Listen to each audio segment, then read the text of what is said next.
Il n'est jamais bon de parier avec Dieu. S'il dit que quelque chose va arriver, cela arrivera, même si cela semble impossible sur le moment. Pendant que les sceptiques doutaient que l'Allemagne se réarmerait, ici au monde de demain, nous n'avons jamais hésité à affirmer sans réserve que l'Allemagne connaîtrait un tournant passant du pacifisme au militarisme. Pourquoi ? En raison des prophéties bibliques. Après la Seconde Guerre mondiale, l'Allemagne n'avait aucune envie de renouer avec son passé militaire.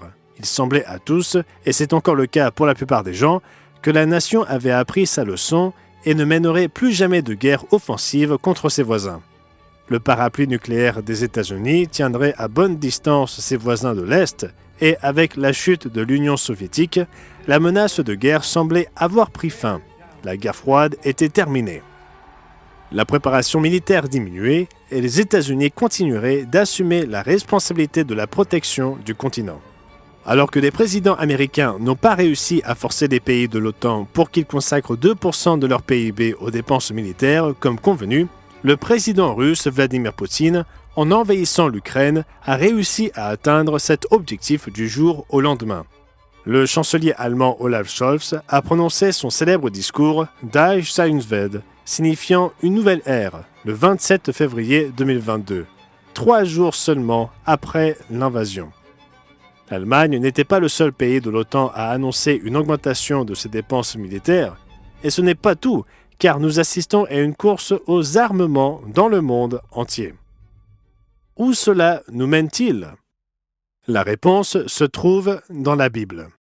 Dans l'émission d'aujourd'hui, nous verrons 2 messages très différents tirés des pages de la Bible, illustrés par des épées et des socs de charrues.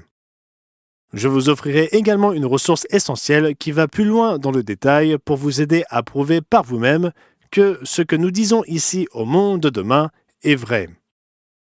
Préparez donc de quoi noter nos coordonnées afin de commander votre exemplaire gratuit de notre ressource populaire Armageddon et au-delà.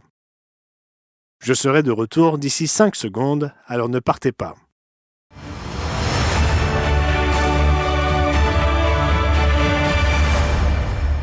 Nous vous souhaitons chaleureusement la bienvenue de la part de tous les membres du monde de demain, des congrégations de l'Église du Dieu vivant et des co-ouvriers qui parrainent cette émission.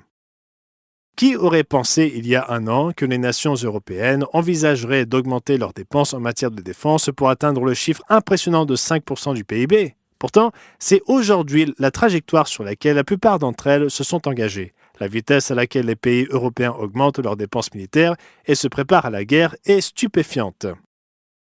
J'ai dit dans l'introduction de l'émission d'aujourd'hui que l'avenir se trouve dans les pages de la Bible, et c'est effectivement le cas. Ce qui se passe sous nos yeux est l'accomplissement d'une prophétie biblique très précise pour notre époque. Le monde s'arme actuellement pour la guerre. C'est le cas en Europe, en Asie, au Moyen-Orient, en Amérique du Nord et ailleurs. Vous rendez-vous compte que cela a été prédit il y a longtemps ? Notez cette prophétie dans Joël chapitre 3. Proclamez ceci parmi les nations, préparez la guerre et réveillez les hommes forts, qu'ils approchent, qu'ils montent tous les hommes de guerre. De vos socs forgez des épées et de vos serpes des javelines. Que le faible dise « Je suis fort ». Il y eut d'autres périodes de renforcement des capacités militaires. La Seconde Guerre mondiale en fut certainement l'une d'elles. Jamais auparavant dans l'histoire, il n'y avait eu un conflit véritablement mondial qui s'était soldé par la mort d'environ 70 à 85 millions de personnes. Mais alors, qu'est-ce qui rend la prophétie de Joël si importante ? La réponse tient au contexte temporel. Les visions de Joël se concentrent sur le jour de l'Éternel. Remarquez-le au chapitre 2, à partir du verset 1. « Sonnez de la trompette en Sion, sonnez avec éclat dans ma sainte montagne. Que tous les habitants du pays tremblent, car le jour de l'Éternel vient, car il est proche. Un jour de ténèbres et d'obscurité, un jour de nuées et d'épaisses ténèbres. Un peuple nombreux et fort, tel qu'il n'y en eut jamais, et qu'après lui, il n'y en aura point jusqu'aux années des générations et des générations. » Le jour de l'Éternel est mentionné tant dans les Écritures hébraïques que dans le Nouveau Testament. Il est directement cité 32 fois dans le contexte de la fin des temps lorsque Jésus-Christ reviendra. C'est l'accomplissement de la fête biblique des trompettes, appelée Rosh Hashanah par les Juifs. Le jour de l'Éternel est marqué par des fléaux spécifiques annoncés par le son de 7 trompettes décrits dans le livre de l'Apocalypse. C'est au son de la dernière trompette que le Christ reviendra, et le prophète Ésaïe révèle que le jour de l'Éternel, le temps dans lequel retentissent ces 7 trompettes, se déroule sur une période d'1 an. Nous le lisons dans Ésaïe chapitre 34, au verset 8. « Car c'est un jour de vengeance pour l'Éternel, une année de représailles pour la cause de Sion. » Tout ce qui concerne le jour de l'Éternel montre qu'il s'agit d'une période de guerre et de destruction où la colère de Dieu se déversera sur l'humanité impénitente et rebelle. Voici ce que nous dit le prophète Sophonie au chapitre 1 et versets 14 à 16. « Le grand jour de l'Éternel est proche, il arrive en toute hâte. Le jour de l'Éternel fait entendre sa voix et le héros pousse des cris amers. Ce jour est un jour de fureur, un jour de détresse et d'angoisse, un jour de ravage et de destruction, un jour de ténèbres et d'obscurité, un jour de nuées et de brouillard, un jour où retentiront la trompette et les cris de guerre contre les villes fortes et les tours élevées. » On pourrait penser qu'une telle période comporte de nombreux signes avant-coureurs, et c'est effectivement le cas. Cependant, la prophétie de Dieu, telle qu'elle est rapportée par Joël, est spécifique à une époque unique de l'histoire humaine. Joël ne parle pas des années 1500, 1700 ou même du siècle dernier. Il parle sous l'inspiration divine d'une période d'une année nommée dans une trentaine de passages bibliques le jour de l'Éternel, une période composée d'une série d'événements qui culmineront avec le retour de Jésus-Christ. Notez que cet appel aux armes de Joël s'inscrit dans le contexte de la bataille finale, lorsque les nations de ce monde, aussi difficiles que cela puisse paraître, affronteront leur Créateur. Joël, chapitre 3, et versets 9 à 14. « Publiez ces choses parmi les nations, préparez la guerre, réveillez les héros, qu'ils s'approchent, qu'ils montent, tous les hommes de guerre. De vos hoyaux, forgez des épées, et de vos serpes des lances. Que le faible dise « Je suis fort ». Hâtez-vous et venez, vous toutes, nations d'alentour, et rassemblez-vous. Là, ô Éternel, fais descendre tes héros, que les nations se réveillent et qu'elles montent vers la vallée de Josaphat, car là je siégerai pour juger toutes les nations d'alentour. Saisissez la faucille, car la moisson est mûre. Venez, foulez, car le pressoir est plein, les cuves regorgent. Car grande est leur méchanceté. C'est une multitude dans la vallée du jugement, car le jour de l'Éternel est proche, dans la vallée du jugement. Nous ne sommes pas encore arrivés à la période du jour de l'Éternel. Il faut du temps pour fabriquer des armes de guerre.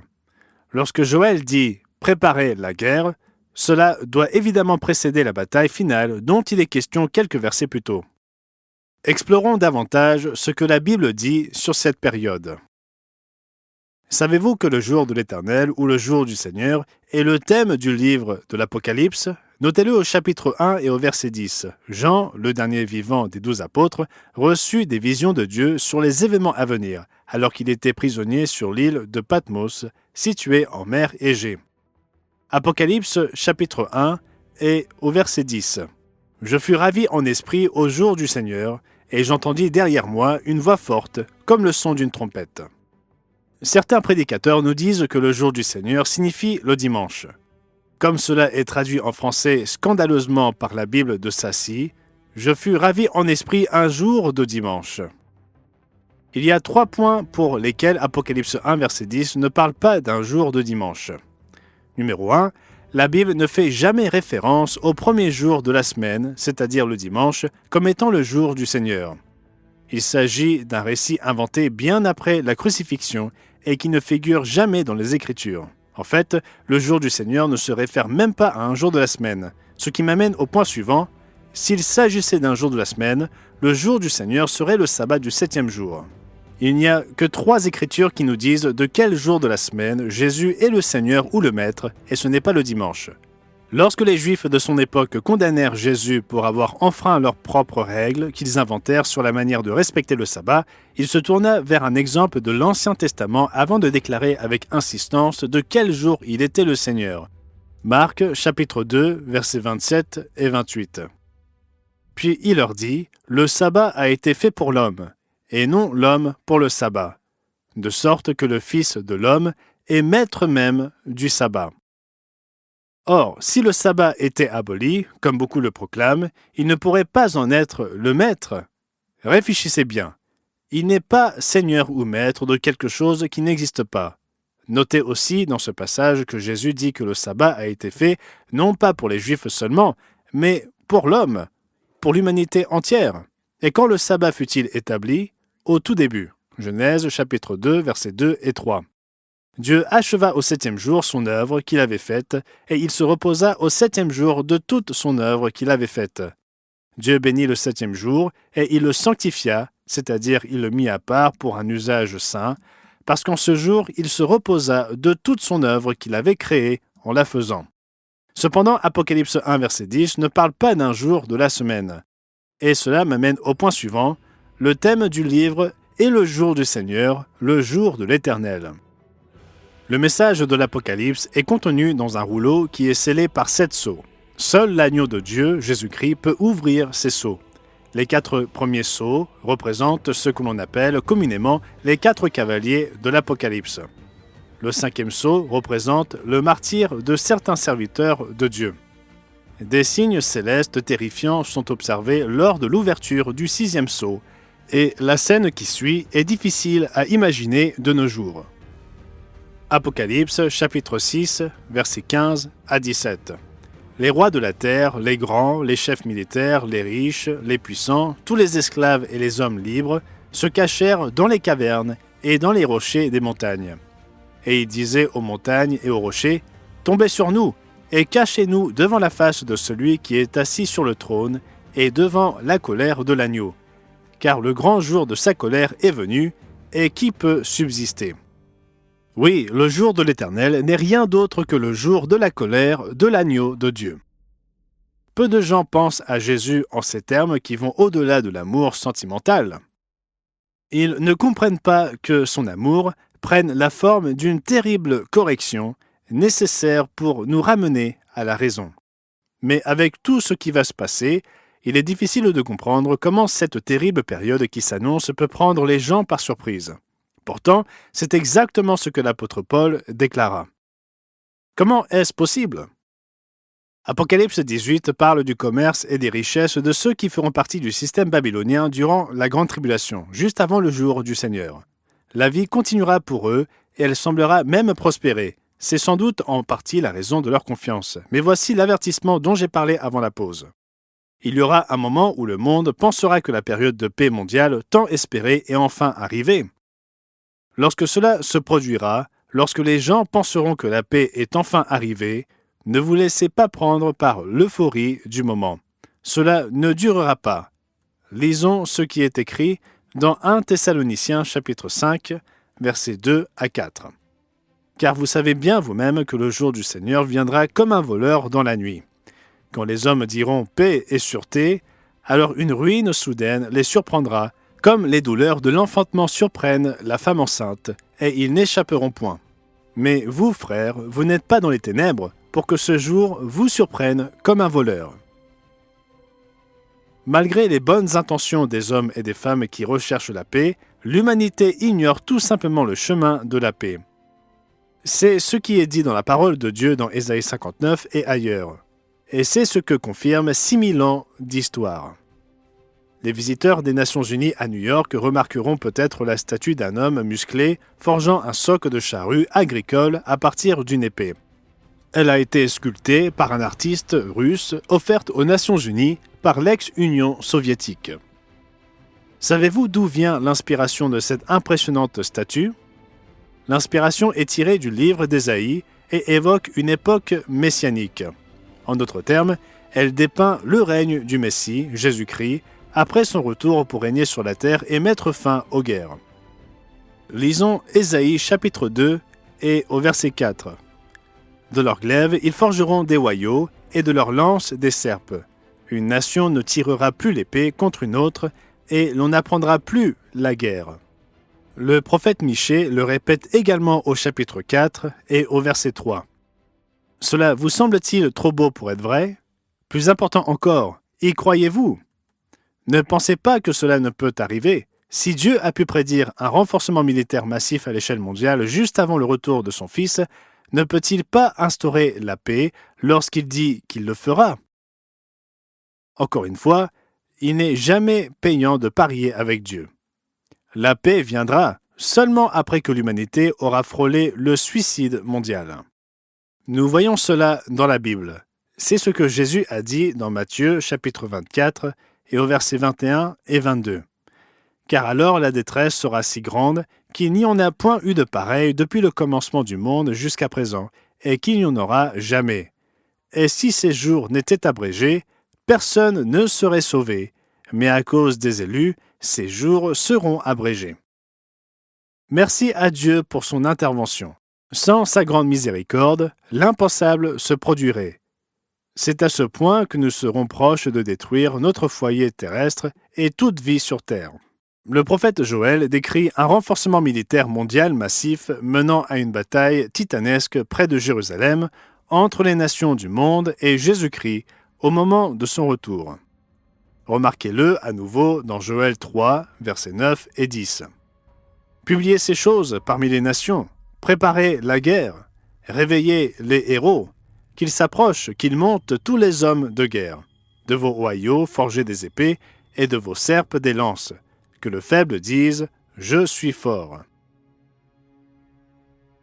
Toute personne bien informée se rend compte que ces paroles sont en train de se réaliser au moment même où vous visionnez cette émission.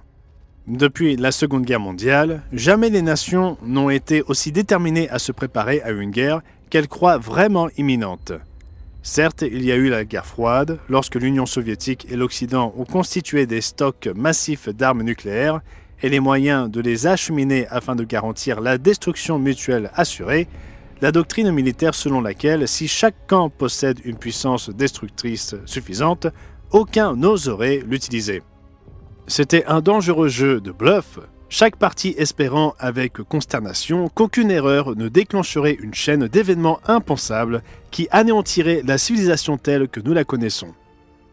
Heureusement, même s'il s'en est fallu de peu, beaucoup plus que la plupart des gens ne le pensent, cela ne s'est pas produit. Pendant la guerre froide, l'Est et l'Ouest se préparaient à la guerre tout en espérant qu'elle n'aurait pas lieu. Cependant, les nations européennes d'aujourd'hui se préparent et s'attendent à ce que la guerre survienne, et ce dans un avenir très proche. Elles se préparent sérieusement à affronter une Russie dotée de l'arme nucléaire. Le directeur général adjoint du Conseil estonien de la santé, Ragnar Vektemens, qui supervise la préparation aux crises telles que la guerre, a déclaré catégoriquement « La question n'est pas de savoir si la Russie va attaquer, mais quand ?» La BBC a rapporté les propos du général allemand Carsten Breuer. « Nous sommes menacés par la Russie. Nous sommes menacés par Poutine. Nous devons faire tout ce qui est nécessaire pour l'en dissuader. » Il prévient que l'OTAN devrait être prête à faire face à une éventuelle attaque dans un délai de 4 ans à peine. Plus tôt nous serons préparés, mieux ce sera. Cet article date du 31 mars 2025. Au moment où vous verrez cette émission, 4 ans à peine sera remplacé bientôt par 3 ans à peine. Reste à savoir si cela se passera exactement comme prévu. Le fait est que, quelle qu'en soit la cause, Dieu, par l'intermédiaire de son prophète Joël, décrit un renforcement militaire massif pour la fin des temps, et cela se produit exactement comme il l'a dit. En fin de compte, ces préparatifs de guerre se retourneront contre le roi des rois. Du côté positif, Ésaïe prophétise exactement le contraire de Joël. Après le retour de Jésus, au lieu de transformer les outils agricoles en armes de guerre, l'homme transformera ses armes de guerre en outils agricoles. Voyons une section plus complète de ce beau passage en lisant Ésaïe, chapitre 2, versets 2 à 4. Il arrivera dans la suite des temps que la montagne de la maison de l'Éternel sera fondée sur le sommet des montagnes, qu'elle s'élèvera par-dessus les collines, et que toutes les nations y afflueront. Des peuples s'y rendront en foule et diront « Venez, et montons à la montagne de l'Éternel, à la maison du Dieu de Jacob, afin qu'il nous enseigne ses voies, et que nous marchions dans ses sentiers. Car de Sion sortira la loi, et de Jérusalem la parole de l'Éternel. Il sera le juge des nations, l'arbitre d'un grand nombre de peuples. De leurs glaives, ils forgeront des hoyaux, et de leurs lances des serpes.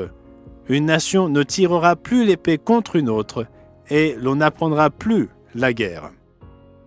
Oui, c'est un beau passage, mais c'est plus que cela.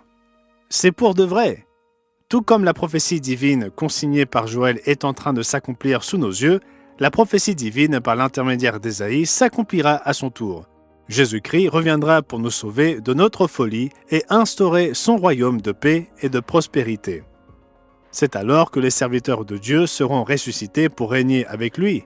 C'est le message que Jésus a proclamé pendant les 3 ans et demi qui ont précédé sa crucifixion. C'est le message du royaume de Dieu, le message que nous proclamons ici au monde de demain.